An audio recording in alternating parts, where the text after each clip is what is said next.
le olona miara-miasa aminy misy tafozavoza asa voatsara io mba tsy hampiady amin'ray aman-dreny sy ny taletsekoly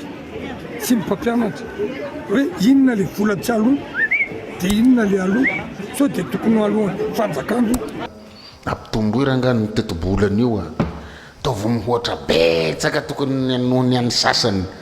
Nampiaka-peo indray ny solombavam-bahoaka ny boriboritany fahadimy Nèvre Oldine nanakihana ny fanapahan-kevitry ny ministry ny fanabeazam-pirenena Marie Michel Saondry Malala mahakasika ny hoe ho atao maimaim-poana ny fanabeazana fototra eny amin'ny sekolim-panjakana. Tsy afa-po Nèvre Oldine tamin'ny fepetrany raisin'ity ministry ity amahana ny olana eo amin'ny fahasahiranany ray aman-drenin'ny mpianatra. Araka ny vaovao rentsika tamin'ny herinandro lasa teo dia nanao fanambarana lehibe ny ministry ny fanabeazam-pirenena Marie Michel Saondry Malala mahakasika an'izany. Hitantsika ao amin'ny pejin'ny ministeran'ny fanabeazam-pirenena ofisialy ity horonan-tsary misy ny fanambarana nataony ity. Ny antony ny paritaka loatra eraky ny tambazotra tserasera ny vaovao mahakasika ny fahasahiranany vahoaka malagasy. Misedra fahasarotana tanteraka ny ray aman-drenin'ny mpianatra, vokatry ny fiakaran'ny vidim-piainana, ny fahampitehany asa maro izay miteraka fahasahiranana, tsy fisim-bola fa antrana lalina ho an'ny vahoaka malagasy kanefa efa akatoky ny fidiran'ny mpianatra mihitsy tsika izao eto Madagasikara. Nahazo tehaka be avy amin'ny vahoaka ity ministry manoloana ny fanambarana lehibe sy ofisialy nataony iny. Nahafaly ny olona maro izany ilay fanapahan-keviny. Kanefa kosa ny solombavam-bahoaka Nèvre Oldine dia tsy faly amin'izany fanapahan-kevitra izany rehefa naneho ny heviny. Tsy mahafa-po azy ny fepetra raisin'ny ministeran'ny fanabeazam-pirenena manoloana ny fahasahiranan'ireo ray aman-dreny maro mampianatra zanaka eny amin'ny sekolim-panjakana. Amin'ny solombavam-bahoaka Nèvre Oldine dia tsotra, raha tena te hanampy ireo ray aman-dreny sahirana tsy afaka manome volan'ny FRAM anaovana cotisation dia tokony ny ministra na ny ministera no mandoha vola ho azy ireo. Tokony hazavaina tsara ilay vola tsy aloha satria lasa any amin'ny solombavam-bahoaka ny olona no mitaraina, mangata-bola ary mety lasa hiteraka fikorotanana ihany koa satria lasa miady amin'ny taletsekoly ireo ray aman-dreny satria efa ny ministra mihitsy no miteny fa hoe tsy mandoha vola. Ankoatr'izay ihany koa dia manamafy ny solombavam-bahoaka Nèvre Oldine fa efa hatramin'izay mihitsy no tsy misy vola aloha ny fampianarana eny amin'ny sekolim-panjakana araka ity horonan-tsary manaraka ity. Tsy mahasafo zany karaha ty hanampy koa ny ministera dia mijereva vola dia satsiana mandoha FRAM atsony écoute daholo reo FRAM areo dia tsy mandoha vola iray aman-dreny izany eny ilay vokatran-drasany fa tsy hoe zéro ariary miditra ao nefa na tianao na tsy tianao tsy maintsy mandoha vola ny eo amin'ny FRAM dia zahirana le tale, zahirana le eo amin'ny sekoly. Sorena le ao hoe avereny ny volanay ka asafoa tsara matoa ilaina nareo mpanao kasety fanazavana. Za zao faly hoe zéro ariary miditra eny fa ka nanao fanadihadiana hatramin'izay ka nge fa tsy misy droit mihitsy fa zéro ariary foana fa inona le olana amin'ray aman-dreny le participation amin'ilay mpampianatra FRAM amin'ray fampiandananao dia misy cotisation ka raha ohatra ka tena anao zany ny ministra dia io ny tokony ataony manao subvention izy amin'ilay amin'ny FRAM ray aman-dreny izany hoe au lieu de ny ray aman-dreny nandoha le volana FRAM cotisation tsy manambola izy dia alohan'ny ministra na alohan'ny ministera azonareo le izy zay zany le vokatran-drasa fa tsy mikabary fotsiny nao hoe efa mianatra le olona dia miditra an-tsekoly tsy mandoha na ariary tonga eny nefa le olona mandoha dia tia amin'ny député izy mangata-vola dia avy eo hidivany ny tale ministra miteny fa tsy mandoha vola. Araka ny notenenin'ny solombavam-bahoaka Nèvre Oldine ihany tao amin'ny fanehoan-keviny dia tsy maharaka ny hafainganam-pandehan'ny filoha ireo mpiara-miasa amin'ny filoha izay mila vokatra. Ka noho izany dia miantso ny ministera Nèvre Oldine mba hanamafy ny fanazavana amin'ny vahoaka malagasy mahakasika ny vola tokony tsy aloha sy ny vola tokony aloha. Nanome soso-kevitra ihany koa ny tenany moa tao aorianan'izany hoe so dia tokony ny fanjakana no mandohan'ireo vola tokony aloha ireo araka ity video ity.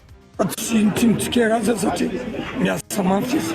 miady mafy izy, fa saingy le olona miara-miasa aminy misy mitafozafoza fa mazava moa ny teniny hoe mila vokatra izy ary tsy izy rery fa nivoaka zay mifidy azy, voaka zay mpanaraka azy. Ka amiko zany manao antso aho amin'ny ministera fa nandefatsako message ministre fampianarana, manao antso aho fa natokony secrétaire général asa voatsara io mba tsy hampiady amin'ny ray aman-dreny sy ny taletsekoly sy ny mpampianatra hoe inona le vola tsy aloha dia inona le aloha, ary le aloha io manahirana ny ray aman-dreny so dia tokony aloha fanjakandro karaha tena nampy za zao manampy manampy ray aman-dreny aho dia alohako firaman'le sasany malatsotra ny hoe ato tsy aloha efa ato manavesatra lasa tsy fanamavanana le izy. I Paolo Emilio Raoulnarivo Solonavalla ihany koa dia anisany naneho ny heviny manokana manoloana ity fanambarana nataon'ny ministry ny fanabeazam-pirenena Marie Michelle Saondra Armalaly ity. Anisan'ireo ny teny no sady nanamafy ny voalazan'ny solombavam-bahoaka Naivo Raholdina teo ihany koa i Paolo Emilio Raoulnarivo Solonavalla fa efa maimaim-poana mihitsy ny fampianarana eny anivon'ny sekolim-panjakana hatramin'izay satria efa izay mihitsy ny voasoratra ny anaty lalam-panorenana ary hita ao amin'ny artikla 24 zany. Misy olona gaga zany gasy rehefa niteny ministre ny fampianarana hoe atao maimaim-poana ny fidiran'ny mpianatra. Raha tokony hoe zay nge efa maimaim-poana hatramin'izay. Jereo ny article 24 de la Constitution. L'État organise un enseignement gratuit et accessible pour tous. L'école primaire est obligatoire. Zay misoratra anaty lalam-panorenana. Dia tsy mahataitra azy rehefa miteny ministre hoe maimaim-poana ny fidiran'ny mpianatra, tokony maimaim-poana ny eny amin'ny sekolim-panjakana fa tsy dirako ny tsy miankina. Sitrapo mantsy ny mandefa mpianatra any amin'ny tsy miankina, miazo écolage amin'ny maha-privé azy, mila manara-mampampianatra izy, mila mihodina, mila manao manangana trano foana izy, mila manao organisation salama ataony ABC school teo. Fa ny any fanjakana kosa maimaim-poana manomboka amin'ny T1 hoe zay gasy hatramin'ny T5. Arak'izany fanehoan-keviny zany dia nanome sosi-kevitra anankiroa i Paolo Emilio Raoulnarivo Solonavalla. Ny sosi-kevitra voalohany dia ny fampitomboana ny teti-bolan'ny ministeran'ny fanabeazam-pirenena. Izany teti-bola izany io izy dia tena tokony atao mifandray amin'ny fampianarana izay mihitsy ny fampiasana ilay izy fa tsy zavatra hafa toy ny hoe carburant sy ny sisa no ampiasana azy. Ny sosi-kevitra faharoa dia ny fanamaivana an'ireo ray aman-dreny amin'ny vola miala amin'izy ireo. Samy mahatsapa ny fahasahiranana daholo ankehitriny, indrindra moa fa ireo ray aman-dreny mampiditra zanaka eny an-tsekoly ka tokony atao izay hanamaivana azy ireo fa tsy voamaika ampitomboana ny fahasahiranany amin'ny alalan'ny fandoavana ny vola amin'ny zavatra tsy dia ilaina akory. Dia mba ampitomboy raha fa tonga ny loi de finance rectificative, za tena manao avocat ny ministère ny fampianarana iny, ampitomboy rangany ny teti-bolany io ataovy mihoatra betsaka tokony nohony any sasany fa tsy hoe mitombo fotsiny soratana dia nefa tsy mitrakana izy fa io ny farany ministère tena mafy dia ny ministère ny population, ministère ny mponina sy ny fampianarana. Dia mba atombo dia rehefa mba fa mitombo kosa dia tsy atao carburant daholo koa izy rehetra fa avarino any amin'ny cantine scolaire mba hihinana ny ankizy, mba anaovana table banc, mba anaovana zay tena mety. Izao zao isorany le association ino izy teo Abel sa ino Abed hoe kaina sabela koa nieritrereto hoe mba manao lakilasy manampy ny fanjakana, manao lakilasy sy ny sisa dia zany ny zavatra ilaina. Sosi-kevitra ny sahirana ny ray aman-dreny amin'ny fampidirana mpianatra. Saika nanontaniako an'le ABC school teo nareo koa hoe manery ny ray aman-dreny hoe tsy maintsy feno ny kitapo sy ny kahie zay vao mahazo miditra mianatra ny mpianatra. Nendry zareo ohatrany hoe afaka alotsy kelikely izy. Zay ny tokony atao facilité hamaivanina ny ray aman-dreny. Raha ohatra ka zany misy matiera 80 amin'ny 100 dia rahambaroa ihany aloha ny azon'olona androany dia avy aloha hianatra ny zanak'olona satria sisy matiera via 70 am'zay zany tonga dia ho vitanao anatin'ny ray volana fa zay tokony hatao dia vidiny ray aman-dreny tsikelikely fa misy sekoly mpanjakana indrindrandrindra dia mitako sy maintsy azo reto fourniture reto kotraka zao règle atao inona moa ny règle sy ny copa sy ny équerre sy ny ino fantako tsony manino raha fa règle dia règle fa misy sasany miexige hoe stylo manga dia mena dia maintso dia sisy mavo mony stylo dia forcena manino raha stylo mena dia manga fa sasena maintso koa mbola forcena dia crayon de couleur sy maintsy non atao inona crayon de couleur amaivano le fiainan'le akizy le fiainan'ny ray aman-dreny tam'izay io kit scolaire io misy am'izao fa fantako ahoana. Nanao fanamariana ihany koa i Paolo Emilio mahakasika ny tena olana eto amin'ity firenentsika ity. Hoy izy hoe rehefa misy olana ray eto Madagasikara dia miara-mirona ny daholo ireo membre ny gouvernementa rehetra ka lasa adino ny olana hafa. Ohatra amin'ireo olana maro be sedrain'i Madagasikara zao ilay resaka kidnapping nafatesana olona 5 voatsely iny dia lasa miaraka mandeha ny daholo ny mpikambana rehetra ao amin'ny gouvernementa ray manontolo hoy Paolo Emilio any ka lasa adino hatramin'ny resaka fampianarana. Ny antony satria ny filony manome baiko kanefa efa samy manana ny andraiky ny avy daholo ireo mpikambana ao amin'ny gouvernementa ireo eto Madagasikara. Azo vahana daholo ireo olana reo fa ny olana antsika eto namana sanitarisany resaka kidnapping igny zao dia agny daholo izy rehetra dia hadino le fampianarana dia hadino ny rano dia hadino ny jiro dia sakany rojoro be any koa izy rehetra 7 ministre dia rodorodo makany miazakazakany satria président ny baiko ho any aby izy rehetra zao dia hadino am'izay koa ny fampidirana mpianatra sy ny resaka fampianarana sy ny resaka jiro le maty teo mifanesesy sy ny rano ilaharana amin'ny bidon sy ny sisa dia nefa zany efa samy manana ny andraikitra sy ny manana ny tompony andraikitra eto Madagasikara dia raha manana projet tsara anao manana plan manana tableau de bord dia mandeha tsara ny ministère anao dia izay no iverenako ilazana fa nanaitra le tenin'le président Burkina Faso Ibrahim Traoré. Les incompétents n'aiment pas les compétents. Les taitra fa zay ny zava-misy eto Madagasikara raha avy anao zany manakevitra raha avy anao manososokevitra tsara dia veleziny amin'ny Facebook eo izy koa ianao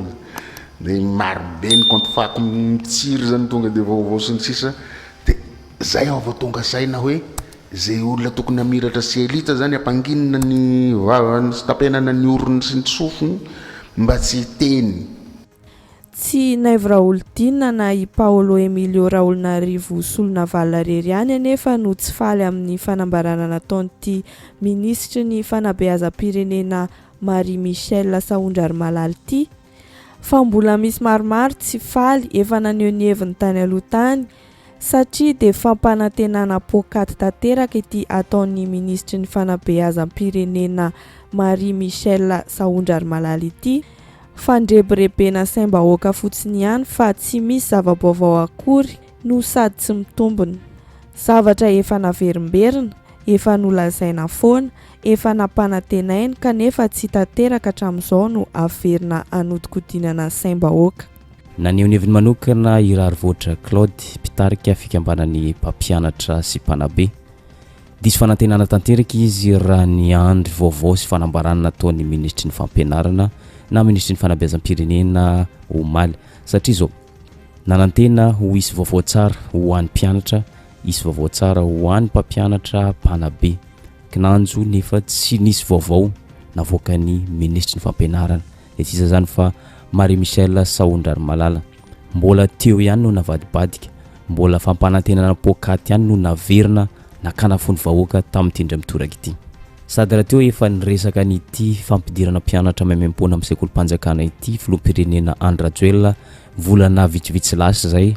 ary tsy notanteran'izy ireo nefa voasoratra tao amin'ny lalam-panorenana izay napetraky filoha Andry Rajoelina fony izy nitantana ny teteza mita taorian'ny fanonganam-panjakana tamin'ny 2024 izany fampianarana maimaimpona eny amin'ny sekoly ambaratonga fototra. Tsy filoha Andry Rajoelina ihany efa nivoy an'ity fanambarana sy vahaolana ho an'ny ray aman-dreny sahirana ity ny ministry ny fampianarana ankehitriny fony izy mbola ministra mbola tsy démissionna tamin'izany fotoana izany fa tsy notanteran'izy ireo izany ary tsy natao ny fampiarana izany. Nanamarika ity mpitarika fikambanan'ny mpampianatra sy mpanabe ity fa lalam-pandrorenana tamin'ny repoblika fahaefatra ao amin'ny article 24 napetraky filohan'ny Rajoelina fony izy mbola tamin'ny tetezamita ity fampianarana ho an'ny rehetra ity. Ny zava-misy nefa izy ireo ihany no manitsakitsaka izany ary ny firenena ankehitriny mandeha amin'izay tsy izy. Amin'ny manokana dia tsy taitra intsony amin'ny vahaolana natolotra ny ministry ny fanabeazam-pirenena omaly. Olana vitsivitsy lasy zay no nanamafy ny filohan'ny repoblika ankehitriny fa mahay-paona ny fidirana amin'ny sekolim-panjakana. Ka raha miteny raha matoa ministra ankeo iny hoe mahay-paona ny fidirana amin'ny sekolim-panjakana dia gaga ihany hoe inona moa ny vaovao amin'izany zavatra nambarana zany. Dia aminay zany dia aloha tonga dia tsorony kopaka ambavy zany. Ny filohan'ny repoblika tsy niova, ny ministra efa indrona metram-pialana tao anatin'ity fotoana foty tamin'ity faraparany teo iny, io izy mbola miverina dia ny teo ihany ny nambarany ohatran'ny hoe fa inona moa zany fandrebirebena ny olona fotsiny fa hoe mahay-paona satria tsy izy tsy mikaikaiky amin'izao fotoana izao. Raha manana vahaolana izy dia efa napiariny zay ny hatramin'izay fa tsy ny teo ihany naverimberina. Saika mitovitovy amin'izay ihany koa ny fanehonkevitry Elia Rabevahiny filohan'ny antoko otrikafo. Niverina indray hoy izy ny fampanantenana pokaty ny hoe tsy andoavam-bola ny eny amin'ny sekolim-panjakana sy ny karazany. Tsara ihany manamarika hoy izy ny sekolim-panjakana nge na eny amin'ny sekoly tsy miankina dia samby zanaka malagasy avokoa. Araka izany raha mandray fanampahan-kevitra ny ministera manolotra vahaolana ho an'ny zanaka malagasy dia tokony ho an'ny vahoaka malagasy rehetra, ho an'ny zanaka malagasy rehetra tsy ankanavaka na eny amin'ny sekolim-panjakana izany na eny amin'ny tsy miankina satria malagasy iray ihany. Fanampin'izay nanamarika izy fa rehefa miresaka mahakasika ny sekolim-panjakana dia tokony hoe andraikitry ny fotoanam-panjakana no mandony karamany mpampianatra rehetra eny amin'ny sekolim-panjakana. Tsy tokony ho hisy intsony ny ray aman-dren'ny mpianatra mandony karamany mpampianatra. Manao antsoava amin'ny fotoanam-panjakana ity Elia Rabevahiny ity filohan'ny antoko otrikafo mba hijereny fotoanam-panjakana ankaiky ny mahakasika izany rehetra izany. Ministera ny fampianarana satria verina indray zany ny fampanantenana hoe tsy andoavam-bola ny eny amin'ny sekolim-panjakana sy ny karazany. Izy io aloha zay tsara ihany manamarika hoe na any amin'ny sekolim-panjakana nge na eny amin'ny sekoly tsy miankina samy zanaka malagasy avokoa ireo ka iveriko hoe raha mandray an'izany mesure zany tsy tokony asiana fanavakavahana li satria tsy misy miteny mihitsy eto hoe ny zanaky ny sahirana ihany ny eny amin'ny sekolim-panjakana fa ny akamaroany eny amin'ny sekoly tsy miankina nke ka ireo lay tsy tafiditra zany amin'ny sekolim-panjakana dika zay samy